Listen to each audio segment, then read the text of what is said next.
আজ লিসেনিং এর সবচেয়ে সহজ যে সেকশন সেটা হচ্ছে সেকশন 1, বাট অনেক স্টুডেন্ট ওভার কনফিডেন্ট আর সামান্য ডিটেলস মিস করার কারণে এই সেকশনটাতে মার্ক হারিয়ে ফেলে বা মার্ক ধরে রাখতে পারে না, যেটাই বলেন। সো আজকের ক্লাসে আমরা ডিটেলস আলোচনা করবো এই সেকশনটাতে কিভাবে আপনি পূর্ণ মার্ক ধরে রাখতে পারেন।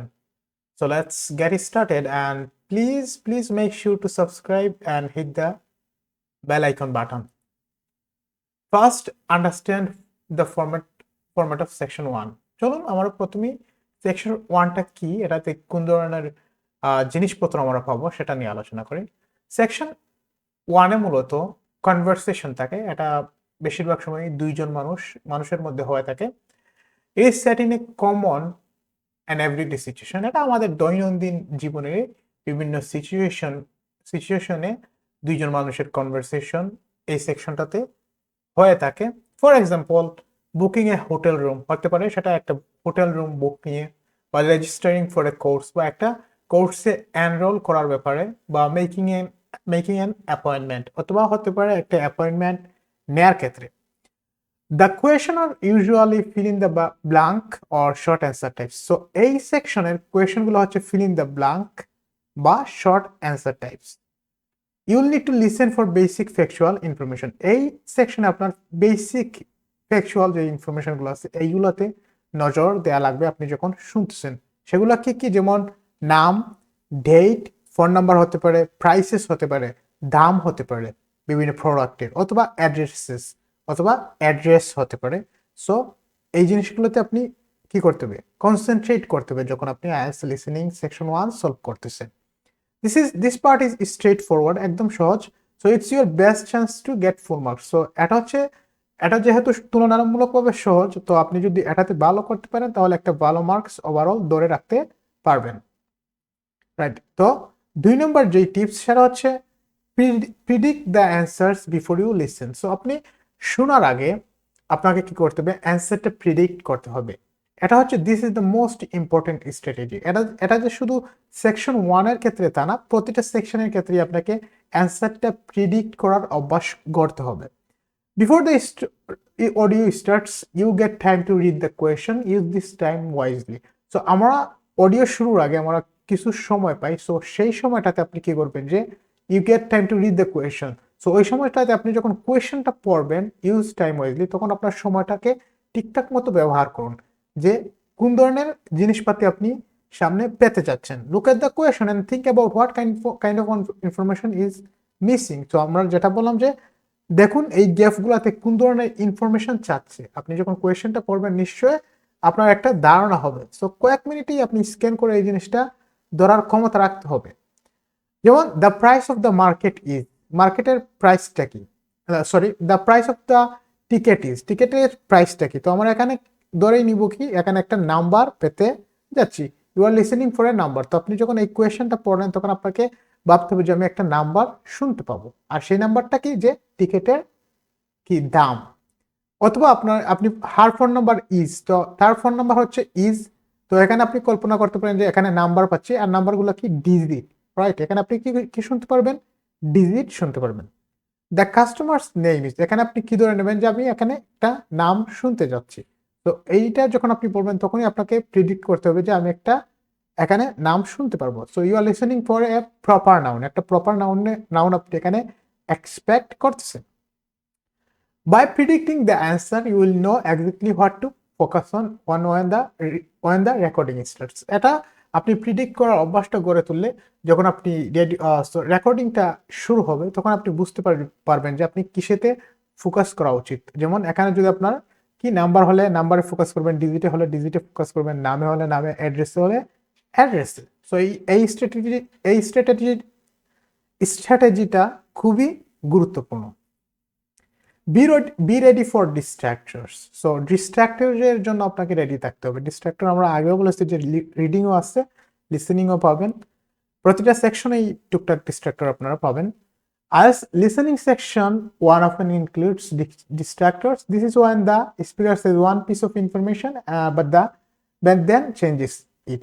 So লিসেনিং এর ক্ষেত্রে ডিস্ট্রাকশনটা এরকম যে প্রথমে আপনাকে একটা ইনফরমেশন বলবে, বলার পর পরবর্তীতে কি করবে যে এটা পাল্টে দেবে, চেঞ্জ করে ফেলবে। ফর এক্সাম্পল একটা অডিওতে বলতে পারে, যেমন অডিওটা এরকম হতে পারে, the appointment was originally for Monday but we moved it to Wednesday at 3 PM। Correct আনসারটা এখানে Wednesday. You might hear both Monday and Wednesday. আপনি মানডে এবং ওয়েডনেসডে দুইটাই শুনেছেন। যেহেতু আপনি ধরতেছেন যে এখানে একটা বার বলবে, একটা দিনের কথা বলবে, তো আপনি ভাবতেছেন যে প্রথমে আপনি শুনলেন মানডে, তো আপনি ধরে নিলেন যে এটা মানডে, বাট পরবর্তীতে এটা তারা উল্লেখ করতেছে, but we moved it to Wednesday, আমরা পরবর্তীতে ওয়েডনেসডেতে নিয়ে গেছি। সো আপনাকে আপডেটেড ইনফরমেশনের প্রতি নজর দিতে হবে, pay attention to words like. সেক্ষেত্রে আপনারা কোন ধরনের ক্লু ধরতে গেলে আপনি কিছু ওয়ার্ড ধরা শিখতে হবে, যেমন actually, oh wait, sorry I meant, এই জিনিসগুলো আপনাকে খেয়াল রাখতে হবে। এগুলো হচ্ছে কি, দিস আর সিগন্যালস, এগুলোকে কি বলা হয়, সিগন্যাল বলা হয়, যেগুলো কিন্তু আপনাকে কোনো ইনফরমেশন চেঞ্জ করতে গেলে এইগুলার ব্যবহার করে থাকে। তারপর হচ্ছে focus on spelling and numbers. আপনাকে স্পেলিং এ এবং নাম্বারসের ক্ষেত্রে নজর রাখতে হবে। সেকশন 1 আমরা আগেও বলেছি যে নাম থাকবে, অ্যাড্রেসেস থাকবে অ্যান্ড নাম্বারস থাকবে। So it is important to listen carefully spelling of names and places. So জায়গাগুলোর নাম এবং বা কোনো কিছুর নাম বা প্লেসের নাম, এগুলোর জিনিসের ক্ষেত্রে আপনার প্লেস স্পেলিংটাতে নজর দিতে হবে। যেমন হার নেম ইজ সারা, তার নাম হচ্ছে সারা, তারপর হয়তো সেই স্পিকার যে কথা বলবে অডিওতে, সে বলবে যে ইট স্পেলড SARAH। সো ওই সময়টাতে যখন আপনি বলবে pay attention two numbers, specially phone numbers or prices. এছাড়াও আপনি কি করবেন, ফোন নাম্বারে বা দামে এগুলোতে নজর দিবেন। The speaker might repeat them slowly, so listen carefully. So speaker কি করবে যে এগুলোকে স্লোলি রিপিট করবে। সো ওই সময়টাতে আপনি কি করবেন যে কেয়ারফুলি লিখে রাখবেন। অনেক সময় রিপিট না করতে পারেন, তো যখন আপনি শুনবেন যে স্পেলিংটা বলতেছে যে SARAH, তো আপনি সাথে সাথে লিখে রাখবেন SARAH, এরকম হবে। আরেকটা টিপ হচ্ছে right numbers and short words quickly using abbreviation. So আপনি নাম্বারগুলো আর শর্ট ওয়ার্ডগুলো কি করবেন যে অ্যাব্রিভিয়েশন ব্যবহার করে লিখবেন। যেমন নাম্বারে অনেক সময় থাকতে পারে যে TEN 10, এরকম ভাবে অনেক সময় নাম্বার লেখা লাগে। সো আপনি সেক্ষেত্রে জাস্ট 1 আর 0 দিয়ে নাম্বারগুলো লিখে রাখবেন, বা শর্ট ওয়ার্ডগুলো ব্যবহার করতে পারেন পুরো ওয়ার্ড না লিখে। কারণ পরবর্তীতে কিন্তু আমরা 10 মিনিট সময় পাই আমাদের আনসারগুলো ট্রান্সফার করার ক্ষেত্রে, সেক্ষেত্রে আমরা কিন্তু অ্যান্সারগুলো ঠিকঠাক মতো লিখতে পারছি চেক করে। সো এই জিনিসটাও মাথায় রাখবেন, অ্যাব্রিভিয়েশন ব্যবহার করলে আপনার কি লিসেনিং এ মনোযোগটা ধরতে পারবেন যখন অডিও প্লে হবে। Watch out for word limits. এটার একটা ভুল অনেকেই করে যে ওয়ার্ড লিমিটের দিকে নজর দেয় না। Always check the instruction before answering the question. Question answer করার আগে সবসময় ইনস্ট্রাকশনগুলা দেখবেন। If the instruction says one word only, your answer must be a single word.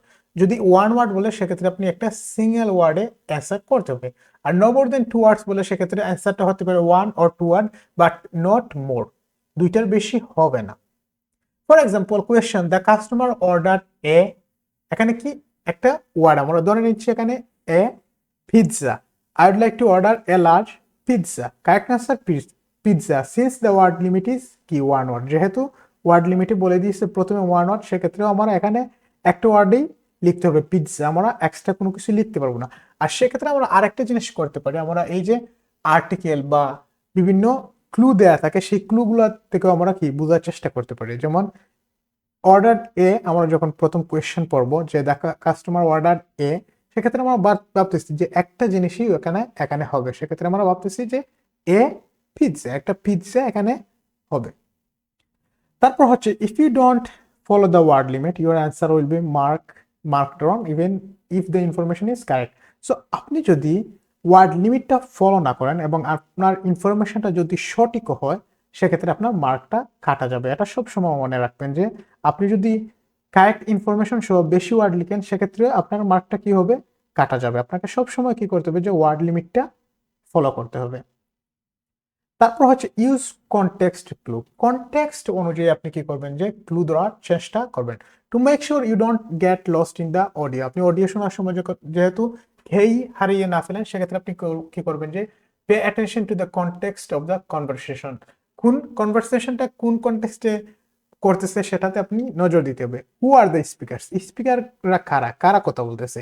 A receptionist or a customer, একজন রিসিপশনিস্ট নাকি কাস্টমারের কথা বলতেছে। A student and an an adviser, একজন স্টুডেন্ট কথা বলতেছে নাকি অ্যাডভাইজর বা উপদেষ্টা কথা বলতেছে, এই জিনিসটাতে নজর দিবেন, তাহলে আপনি কনটেক্সটটা ধরতে পারবেন। What are they talking about, তারা কি নিয়ে কথা বলছে, এ বুকিং, কোনো কিছু বুক করতেছে, কোনো হোটেলে রুম বুক করতেছে, নাকি এ পারচেস, নাকি কোনো কিছু কিনতেছে, অর এ শিডিউল, বা কোনো কিছুর জন্য শিডিউল করতেছে। Understanding the context will help you follow the conversation and anticipate what's coming. আপনি যখন কি কনটেক্সটটা ধরতে পারবেন, ধরার চেষ্টা করবেন, আর যদি ধরে ফেলেন সেক্ষেত্রে আপনি পরবর্তীতে কি কনভারসেশন ফলো করতে গিয়ে আপনি পরবর্তীতে কি আসছে সেটা অ্যান্টিসিপেট করতে পারবেন বা ধরার চেষ্টা করতে পারবেন যে পরবর্তীতে কি হচ্ছে। প্র্যাকটিস অ্যাক্টিভ লিসেনিং, আপনাকে অ্যাক্টিভ লিসেনিংটা প্র্যাকটিস করতে হবে। অ্যাক্টিভ লিসেনিং মানে হচ্ছে you are fully engaged in the conversation, আপনি কনভারসেশনে ফুললি এঙ্গেজড বোঝাচ্ছে। Follow the follow the flow of conversation, কনভারসেশনের ফ্লোটা ধরার চেষ্টা করুন। If you miss one answer don't panic, quickly move on to the next question. So আমরা অনেকেই এক্সামে কি করি যে একটা কোয়েশনের অ্যান্সার আমরা ধরতে পারতেছি না, সো সেক্ষেত্রে আমরা প্যানিকড হয়ে যাই যে আমি তো ভুল করে ফেলছি, বাকিগুলো ধরতে পারবো কিনা।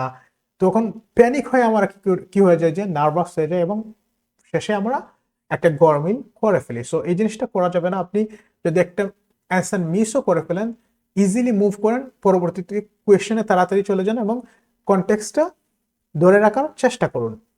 Use the question as guide to keep track of where you are in the audio. So আপনি কোয়েশ্চেনগুলো ফলো করে, আপনি কোয়েশ্চেন যখন বলবে তো কোয়েশ্চেনটা ফলো করে কলম দিয়ে ধরে বা পেন্সিল দিয়ে ধরে চেষ্টা করবেন যে কোন কোয়েশ্চেনে গেছে। আপনি প্রথম মনে করেন 3টে কোয়েশ্চেন সলভ করলেন, তারপর হচ্ছে 4 নম্বর কোয়েশ্চেন, তো 4 নম্বর কোয়েশ্চেনটা আপনি ধরে রাখবেন এবং সেক্ষেত্রে আপনি অডিওটা কোন জায়গায় বাঁচতেছে সেটা আপনি ধরতে পারবেন। Right, stay focused, don't let distraction throw you off. So focus থাকার চেষ্টা করুন, আপনাকে মনোযোগ দিয়ে কি করতে হবে, ফোকাসড থাকতে হবে। And don't let distractions throw you off. So distracted হলে চলবে না। একটা যদি অ্যান্সার মিস হয়ে যায় আপনাকে কি করতে হবে, তাড়াতাড়ি পরের কোয়েশ্চেনে মুভ করতে হবে। প্যানিকড হওয়া যাবে না। প্যানিকড হওয়া মানে আপনি একটা অ্যান্সারের জন্য আপনি আরো 3টে অ্যান্সার মিস করে ফেলবেন। তারপর হচ্ছে ট্রান্সফার অ্যান্সার্স কেয়ারফুলি। আপনাকে পরবর্তী যে কাজটা সেটা হচ্ছে যে অ্যান্সারগুলো ঠিকঠাক মতো ট্রান্সফার করা। After the audio finishes you will have 10 minutes to transfer your answer to the answer sheet. So আপনাকে 10 মিনিট সময় দেওয়া হবে 30 মিনিটের পর যে অ্যান্সারগুলো ট্রান্সফার করার জন্য। সেক্ষেত্রে আপনি কি করবেন যে double check your answers for spelling and grammar. So আপনার অ্যান্সারগুলো কি করবেন যে ডাবল চেক করে নেবেন যে আপনার স্পেলিংয়ে বা গ্রামারে কোনো ভুল হয়েছে কিনা। Ensure numbers are written clearly, এবং এটা নিশ্চিত করবেন যে আপনার নাম্বারগুলো ঠিকঠাক মতো লিখে আছে। Check that you didn't exceed the word limit, এটা চেক করবেন যে আপনি ওয়ার্ড লিমিটটা ক্রস করেননি। This is your last chance to make corrections, so don't rush this step. So এটা হচ্ছে আপনার লাস্ট চান্স কারেক্ট অ্যান্সার করার। সো এক্ষেত্রে তাড়াহুড়া করলে চলবে না। সো ফাইনালি আমরা যেটা বলছি সেটা হচ্ছে যে সেকশন 1-এ যদি আপনি ফুল মার্কটা ধরে রাখতে পারেন তাহলে আপনার বাকি সেকশনটা ইজি হয়ে যায়। রাইট, সো সেক্ষেত্রে আপনি যেই টিপসগুলো কাজে লাগাবেন সেটা হচ্ছে প্রিডিক্ট অ্যান্সার্স বিফোর লিসেনিং। আপনি লিসেনিং অডিওটা কি প্লে হওয়ার আগে আপনি অ্যান্সারটা প্রিডিক্ট করার চেষ্টা করবেন। ডিস্ট্রাক্টরগুলোতে খেয়াল রাখবেন। Focus on spelling and numbers, spelling এবং নাম্বারে নজর দিবেন। ফলো ওয়ার্ড লিমিটটা লক্ষ্য রাখবেন। Use context clues to stay on track, context clue ধরে ট্র্যাকে থাকার চেষ্টা করবেন। অডিওটা কখন কোথায় প্লে হচ্ছে সেক্ষেত্রে আপনি কনটেক্সটটা ব্যবহার করবেন। With consistent practice, you can master this part of the test. Remember, every mark counts toward your final score. Final স্কোরের ক্ষেত্রে প্রতিটা মার্কই কাউন্ট হবে। সো চেষ্টা করবেন যে ধীরে ধীরে এটা প্র্যাকটিসের মাধ্যমে আয়ত্তে নিয়ে আসে। সো এই ক্লাসটা যদি আপনাদের ভালো লেগে থাকে সেক্ষেত্রে আমাদেরকে সাবস্ক্রাইব করে রাখবেন এবং আপনার মতামতটাও কমেন্টে জানাতে পারেন। Thank you.